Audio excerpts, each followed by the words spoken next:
Thank you, Mr. Chair.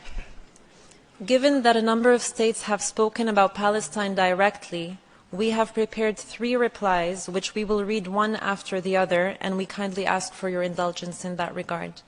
We will first respond to Israel's statement. Mr. Chair, at the outset, let us remind Israel that our name is not the Palestinian Authority, but the State of Palestine. Sure, your finance minister said at an event in Paris earlier this year, there is no such thing as a Palestinian people. And your prime minister on the 24th of September held up a map at the General Assembly entitled The New Middle East, in which Palestine was deleted and replaced entirely with Israel. But if your government is annexationist and racist, this body is not, and we ask you to kindly adhere to UN protocol and nomenclature and to show respect to all stakeholders in this room. Let us also remind the Israeli delegate that the lack of rules of procedure for this meeting does not give carte blanche to lose all sense of decorum when speaking to interlocutors in this room. To the other states and civil society in the room, let me simplify Israel's statement for you. Other than throwing insults around and making grave, baseless accusations, Israel said something that should make all of you shudder. It effectively said, I can kill any and every person in Gaza. The 2.3 million people in Gaza are either terrorists or terrorist sympathizers or human shields, and are therefore legitimate targets. Every person, according to Israel, falls into one of these 3 categories: a child, a journalist, a doctor, a UN staff, a newborn baby in an incubator. And so, according to Israel, it can kill them and then have the audacity to come to this room and tell the world with a straight face, we are acting in accordance with international law. The death of each of the over 11,350 people killed over the past month, be it children, journalists, UN staff, the sick, the elderly, according to Israel, was justified. Think about that for a moment and let it give you pause. Anyone espousing this warped logic has no shred of humanity, no sense of morality, and no knowledge of legality. But guess what? Your carpet explanation for carpet bombing will not fly. People are not fools. The people in this room are seasoned diplomats who are well-read, have a knowledge of history, and many of whom have seen your government make the same arguments during your 6 previous military aggressions on Gaza in the past 15 years. They have seen you resort to collective punishment, targeting of Palestinian children, journalists, medical staff, aid workers before. They have seen you forcibly transfer our communities, colonize our lands, demolish our homes, and evict families from their own properties since the 7th of October and for the 75 years that preceded it. They have seen your state-sponsored disinformation campaign before. Again, not fools, don't insult our intelligence. By saying that it is acting in accordance with international law, Israel is effectively saying the UN Secretary General, the UN High Commissioner for Human Rights, the WHO, UNICEF, OCHA, UN Special Rapporteurs, the UN Independent Commission of Inquiry on the Situation, human rights organizations worldwide, disarmament NGOs worldwide, humanitarian NGOs worldwide, countless legal experts are all wrong. Everyone is lying about Israel violating international law, and we are asked instead to believe Israel, the state that is actually doing the indiscriminate killing. It is interesting that by saying even wars have rules, Israel quoted the very same UN Secretary General whose resignation it has called for because he dared to say that Israel has a history of occupying Palestinian land. The dissonance of hearing the Israeli representative talk about wars having rules as it commits genocide and breaches every rule in the book live on our TV screens is quite something.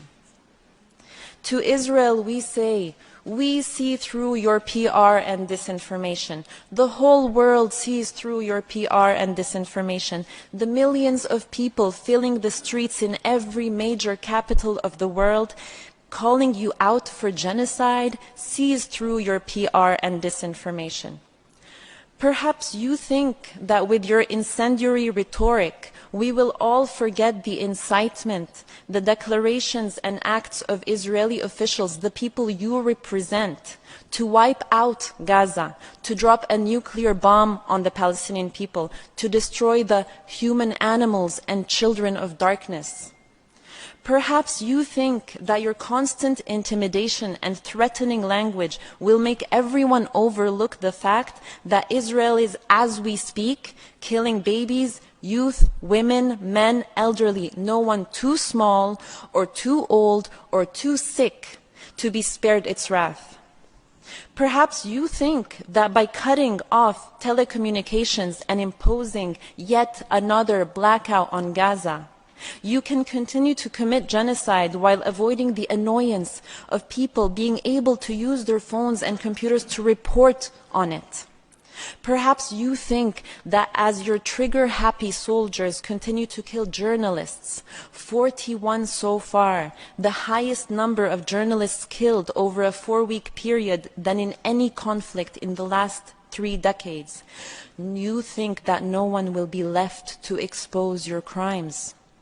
Perhaps you think that by trying to silence anyone who tries to speak about your crimes, the international law violations of a state, by calling them either anti-Semites or terror supporters, people will be silent.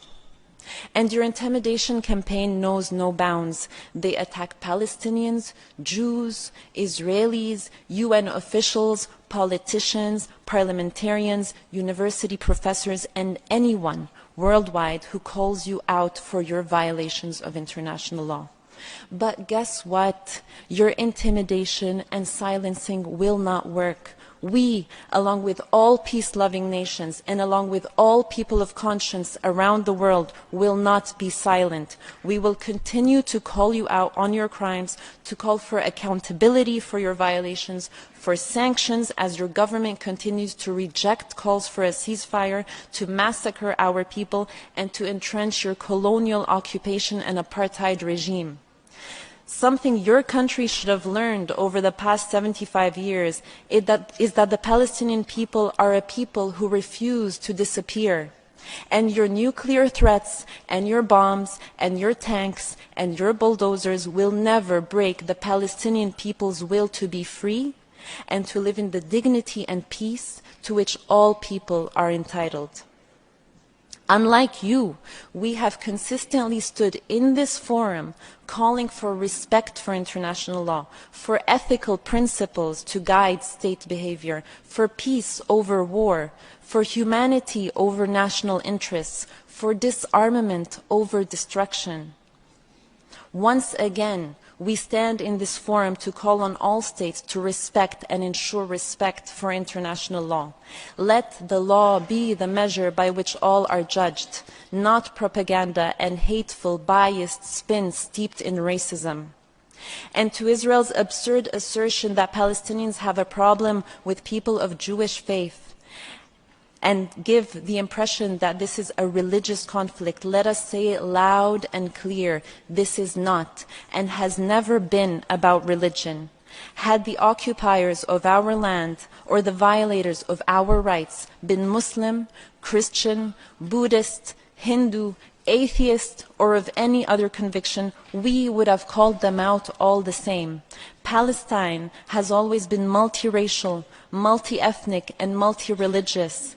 People of Jewish faith have lived in historic Palestine as Palestinians for centuries. We consider them to be our brothers and sisters. And since the memory of the Holocaust has been invoked, let us also say loud and clear, we have the greatest of solidarity with both the victims and survivors of the Holocaust. It was not Palestinians that committed that horrific genocide, but the fascist forces that spawned from Europe. And it is unconscionable that a number of European leaders are again beating the drum as another genocide is now underway in Gaza. We are united with those hundreds of thousands of Jews around the world, including from organizations like Jewish Voice for Peace, If Not Now, Na'amod UK, who are calling out this genocide and chanting in the streets of New York, London, Paris, Berlin, Sydney, Toronto, and all major Western cities so that their governments can hear. Not in our name, end the genocide in Gaza. With them, we stand together to end this pain and suffering. Together, we will not allow this to happen. Never again is now.